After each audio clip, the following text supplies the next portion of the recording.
Halo, salam jumpa lagi bersama dengan saya ya. Di video kali ini saya akan bercerita tentang pertama kalinya bekerja di eh, kapal yang penghasilannya lebih baik sedikit ya, kapal besi.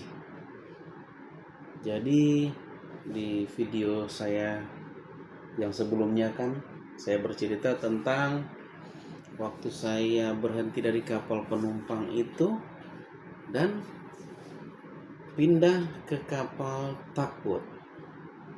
Kebetulan ada orang yang menginformasikan ke saya tentang ada perusahaan memerlukan seorang officer ya, officer itu atau wakil di kapal tugboat.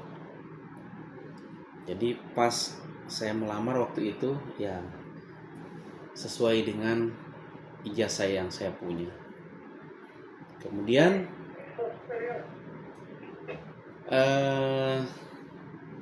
saya join di perusahaan itu.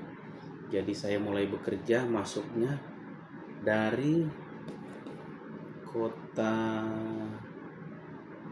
Palu. Dari kota Palu dan akhirnya kami berangkat dari situ dari kota Palunya bertujuan ke Samarinda.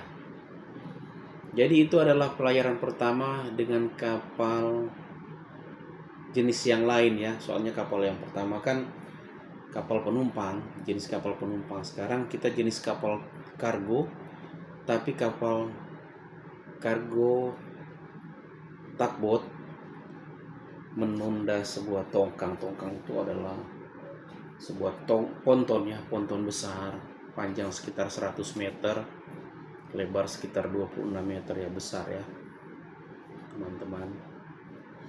Jadi kami bertujuan ke Samarinda.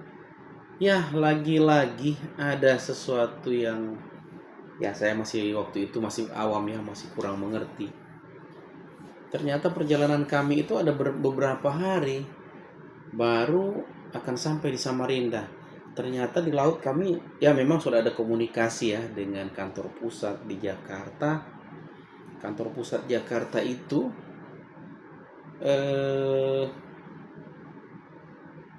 apa ya? Ada komunikasi melalui waktu itu belum ada handphone ya, zaman itu belum ada handphone. Melalui radio SSB. Segmen ya, radio besar yang jangkauannya bisa keluar negeri, jauh dia jangkauannya. Jadi kita selalu ada morning report. Kalau seperti sekarang laporan pagi, ada laporan sore untuk laporan posisi kita, rencana tiba di tempat tujuan ya, kita melalui radio saja, radio SSB. Jadi radio di SSB itu walaupun di tengah laut ada sinyal, dapat terus sinyalnya ya. Tinggal jauh dekatnya aja atau cuaca bagus atau tidak bagus. Kalau cuaca kurang bagus dia jarak dekat aja dapatnya. Tapi jarak dekatnya pun jauh, nggak sejauh Jakarta sih. Kalau cuma dari Sulawesi ke Samarinda bisa dapat walaupun hujan.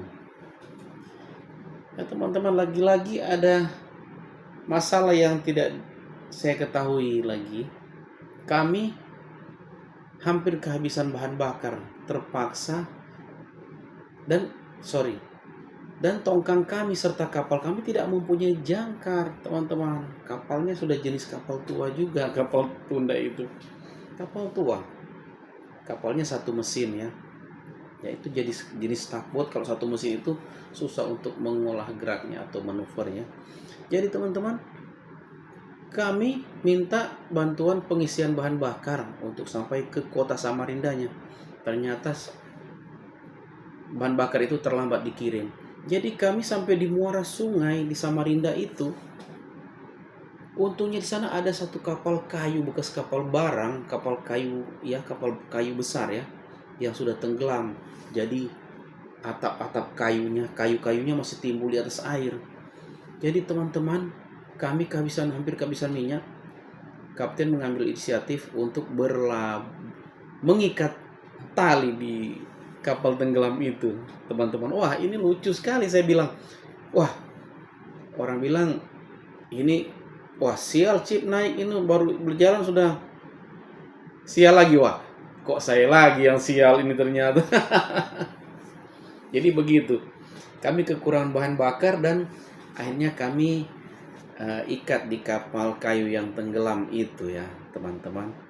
Kami ikat situ dan menginformasi ke kantor agar segera membawa bahan bakar karena takutnya jangan ada cuaca buruk, bahan bakar kita sudah habis dan kita harus survive. Kalau arus berputar kan bisa kita terbawa ke tempat yang lebih dangkal, berbahaya kalau kita kandas ke situ. Jadi kita ikat tali dan kita panjangkan. Dan syukur kami mungkin waktu itu berikat di situ pagi, bahan bakarnya datang nanti sore ya. Jadi begitu bahan bakar datang dibawa dengan kapal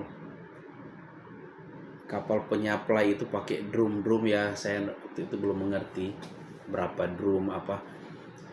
Jadi kami dibangkerin, diisi minyak dan akhirnya kami boleh melanjutkan perjalanan masuk muara Sungai Samarinda itu ke dalam. Saya tidak mengerti ya teman-teman. Jadi sorry ada gangguan sedikit.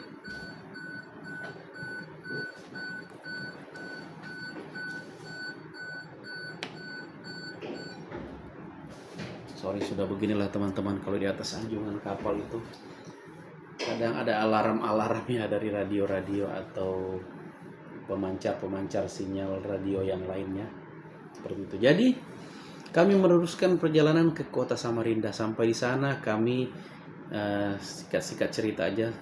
Kami adakan standby, ikat di tepi sungai, ikat tongkangnya di pinggir sungai ya, di pohon-pohon kayu yang besar-besar, ikat. Dan kemudian beberapa hari kami sandar di pelabuhan tempat muat. Kami muat batu bara teman-teman. Jadi saya tidak punya pengalaman untuk memuat batu bara itu. Jadi kapten hanya menjelaskan, ini ada kamera kau bawa. Waktu pemuatan apa yang kamu rasa ganjil, kamu foto. Tidak ada handphone. Jadi waktu muatan itu berasap. Saya lihat, wah panas. Kayak batu bara memang begini ya, panas. Oh iya memang panas. Foto. Ada timbul asap-asap dari muatan batu bara itu teman-teman. Jadi begitu pemuatan selesai, saya foto draftnya ya, draft di samping, draft tongkang depan belakang, dan muatan itu berasap. Kami foto sudah selesai dan kami berangkat. Ternyata teman-teman, batu bara ini mempunyai grade kelas-kelasnya. Ada yang agak mahal, ada yang murah, kualitasnya agak bagus dan kualitasnya kurang bagus begitu. Kalau kualitasnya kurang bagus, ternyata dia agak cenderung cepat terbakar. Yang batu baranya agak sedikit kecoklatan. Kalau yang bagus itu dia hitam pekat, mengkilat. Hitam kayak batu batu gunung yang hitam itu, batu split itu. Jadi kita sudah muat dan berangkatlah kami. Kami berangkat dengan tujuan yang saya lihat di surat izin berlayar ya, SIB. Kami bertujuan ke Banten, Cilegon Banten, ke Krakatau Steel, perusahaan Krakatau Steel, perusahaan baja Indonesia ya, di selat Sunda ya, antara Sumatera dan Pulau Jawa. Jadi berangkatlah kami. Beberapa hari kami melewati Balikpapan, kota Balikpapan. Pas kami melewati kota Balikpapan, kok asapnya ini nggak hilang-hilang, saudara-saudara. Kami menuju ke Batu Licin karena kami mau cari tempat yang lebih aman. Kami mau lewati rencana di celah Selat Batu Licin itu ya, pulau laut dengan daratan Kalimantan. Jadi dia ada celah lewat di situ kalau kita menghindari ombak. Dan ternyata betul kita akan lewat di situ, kata Cap, biar kita cari tempat yang lebih aman lah. memotong jarak. Jadi kita menuju ke situ, ternyata malam itu saya lihat kok tongkang ini subuh ada warna merah, dan saya teropong ke belakang itu ada kayak api. Besok paginya kami lihat, wah ternyata batu baranya terbakar teman-teman, terbakar sendiri. Ya terbakar, jadi terbakar. Kami inisiatif, kami tidak punya alat pemadam ya, kapal tua itu ada lah tapi ya tidak terlalu berfungsi. Dikasih cepat gasnya itu, kami lapor radio lagi ke Jakarta, minta bantuan, minta apa yang kita perlukan, dan akhirnya kami memasuki, dan akhirnya kapal kita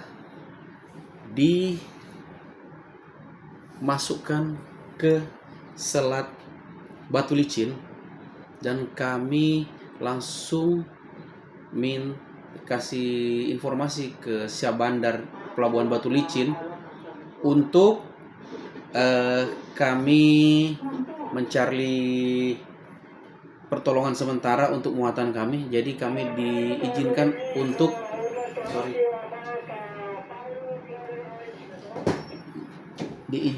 untuk bisa merapat ikat di hutan, di pohon-pohon di Pulau Suanggi. Ya, Pulau Suanggi itu. Jadi ternyata muatan itu terbakar. Menyala di bawahnya, dia terbakar sendiri rupanya batu bara itu. Jadi waktu itu kami menghubungi kantor, dan kantor sudah meng-ACC dan ditunjukkan agen-agen yang di sana, ditunjukin agen-agen yang yang berwenang di Batu Licin, dan kami disuplai, singkat cerita kami disuplai mesin-mesin Alcon, ada 2 unit mesin Alcon yang masih baru, dan kami siram, kami foto semua itu, menyala dindingnya tongkang itu, namanya sideboard, menyala di pinggir itu. Kami siram itu kira-kira ada 2 hari dan sudah padam. 2 hari kami siram, baru dia padam, kelihatan habis dan terasa masih hangat ya. Dinyatakan sudah mati apinya, dan kami minta izin lagi melanjutkan perjalanan. Yang saudara tahu, begitu kami melanjutkan perjalanan di Tanjung Selatan itu berasap lagi. Tanjung Selatan itu adalah ujung Kalimantan Selatan, berasap lagi. Hari berikut kami nempel lagi di tongkang itu, dan kami adakan penyiraman. Ada sedikit ombak-ombak dan kami harus survive. Kami siram dengan Alcon, dengan kapten, mungkin keberaniannya luar biasa ya, kapten itu pensiunan Angkatan Laut, namanya Weli Luntungan ya, orang Manado juga. Jadi kami siram di tengah laut itu teman-teman. 1 hari penuh kami siram, ganti-gantian makan, ganti lagi naik ke tongkang. Kapal kami nempel di tongkangnya, terus kami siram apa semua. Dan untunglah cuaca bagus. Itu kejadian-kejadian yang ya itu mungkin alami ya, mungkin katanya sering juga terjadi kebakaran begitu dengan muatan ini. Jadi begitu disiram dinyatakan sudah padam lagi bara apinya, dan kami siap berangkat. Ini mulai kejadian mistis. Mulailah ombak besar waktu itu. Ombak, teman-teman tahu, ombak besar. Dan kapten bilang, "Chief, 2 hari lagi kita akan sampai di daerah Masa Lembu." Saya pun belum tahu, cuma dengar cerita aja Masa Lembu itu di mana. Karena waktu itu alat GPS kami rusak. Waduh. Kapal kami pelan. Tarikannya itu cuma 3 knot, larinya 2,5 knot. Waduh, rusak GPS. Kayak bilang, ya sudahlah. Dengan posisi sekarang, kecepatan sekian, kamu kira-kira lah per 2 jam kamu cari posisi. Dan akhirnya tepatlah dekat pergantian jaga itu mendekati 2 hari, kami posisi tepat di daerah Masa Lembu yang ada kapal tampung Mas 2 tenggelam dulu, zaman dulu kita masih kecil-kecil ya. Pas mau jam 12 malam saya bangun, karena saya jaga jam 12 sampai jam 6 pagi, jadi per 6 jam 2 perwira aja. Kami lihat dari jauh, kok laut ini ramai sekali. Ombak-ombak, laut itu menyala kayak ada lampu apa ya, lampu neon, kayak lampu neon warna biru cerah begitu, dan bukan di satu titik aja. Ini kira-kira ada berapa mil persegi, berapa hektar ya, kira-kira mungkin ada 20 hektar persegi ya. Di laut itu kan luas. Barang ini menyala. Cap suruh cari posisi lagi. Cip coba cari posisi. Cap lebih kurang kami memang di masa lembo. Oh ya nggak ada batu karang sini. Nah daerah inilah. Cap itu coba suruh bangun semua kru. Kasih bangun semua. Jangan ada yang tidur. Pas itu pergantian jaga. Jadi semua orang akan bangun. Sama-sama jaga. Dari kapten ke chief officer. Begitu dari KKM ke second engineer. Begitu dari EB juga pergantian. Akan bangun di saat itu. Jadi teman-teman, kita mempercepat aja ceritanya.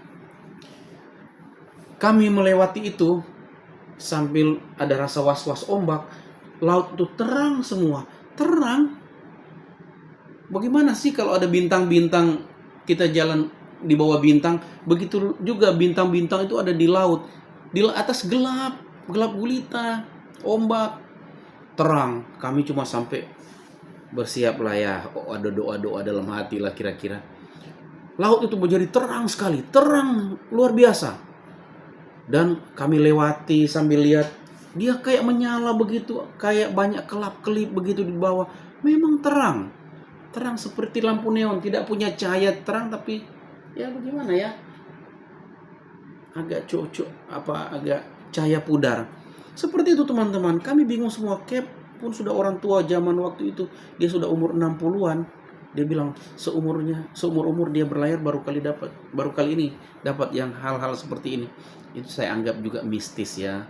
Mistis, orang bilang ada hantu laut, hantu apa, saya enggak peduli itu apa, yang penting menurut saya itu mistis. Jadi teman-teman, posisinya tepat itu kapal Tampu Mas 2 tenggelam di mana, tapi kita di daerah Masa Lembo orang bilang.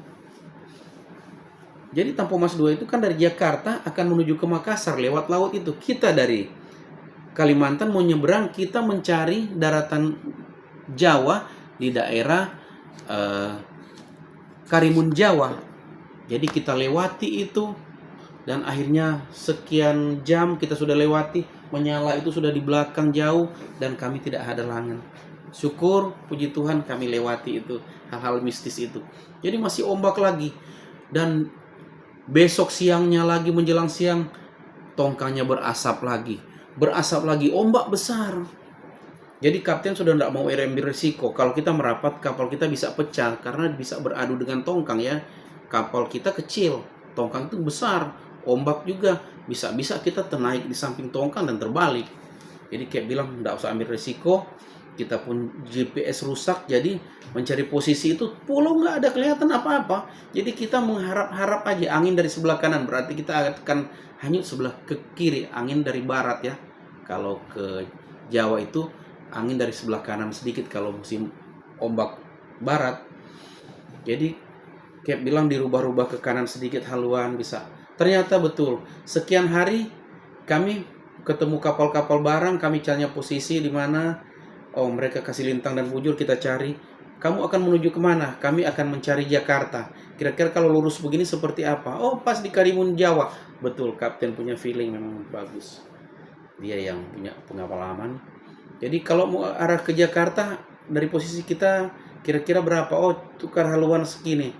Jadi begitu kami tukar haluan, besok harinya kelihatan Karimun Jawa agak di kiri. Kelihatan pulaunya. Oh, syukur. Kita punya arah sudah betul, kata Cap. Terus aja kita ke Jakarta. Dan terus ke Jakarta teman-teman, tidak ada masalah karena kita cuma mengandalkan radar. Radar kita untung masih hidup. Radar sudah tua juga. Ya, radar sudah tua, kapal sudah tua. Jadi puji Tuhan, syukur perjalanan kita itu berjalan lancar. Dan kalau malam hari di pinggiran tongkang itu udah kelihatan merah, menyala, berapi, membara begitu batu bara itu dan timbulkan asap yang banyak. Jadi dari kantor mengatakan ambil inisiatif secepatnya untuk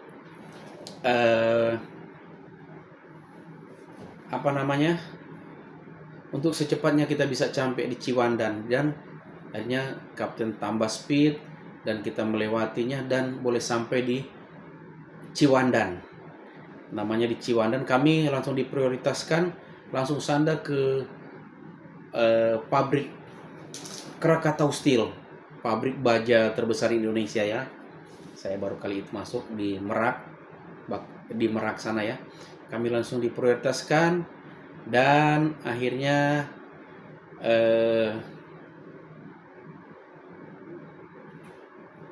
kami bisa sandar, dan akhirnya muatan itu secepatnya dibongkar karena takut membahayakan. Jadi begitu kami sandar, pemadam kebakaran langsung siram semua dari dermaga, karena kami sudah sandar di dermaga khusus ya di Merak, siram, dan batu bara itu akhirnya padam apinya, baru diangkat. Singkat cerita, jadi pembongkaran cepat dan kami ditarik lagi ke daerah Sunda Kelapa, dan kami disuruh ke Sunda Kelapa dan parkir di sana. Dan waktu itu perusahaan bilang kita rencana akan ke Sumatera, tapi belum lagi kita akan